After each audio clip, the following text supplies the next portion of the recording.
તો જેના ઉપર ફોન આવે એ ફોનના નંબર રાખજો અને મીડિયાના માધ્યમથી હું પોલીસ વાળાને કહેવા માંગુ છું કે તમારું કામ કાયદો અને વ્યવસ્થા જાળવાનું છે, નિષ્પક્ષે ચૂંટણી કરાવવાનું છે।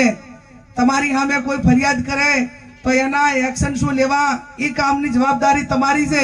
કોઈ કોંગ્રેસના આગેવાનોના ફોન લઈ અને તમારે એનું કલેક્શન કરવાની જરૂર નથી અને ધાક ધમકી આપવાની જરૂર નથી।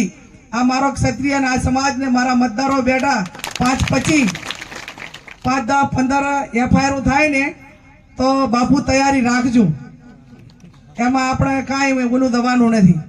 અને એવા પોલીસ વાળા ગામમાં આવીને કોઈ દાટી આપતા હોય ને તો એમને કહેજો કે આ તમારું આકાઓનું રાજી કાયમી રહેવાનું નથી, કે તમે 8મી તારીખ સુધી તમને સારી જગ્યાએ મૂકવા માટેની વાતો કરશે, તમને ફૂલાવશે, પણ નોકરી તમારે 58 વર્ષ કરવાની છે અને 58 વર્ષ નોકરીનો પગાર એ તમે ભાજપનો પગાર નથી લેતા, તમે પ્રજાના પરસેવાનો પગાર લ્યો છો।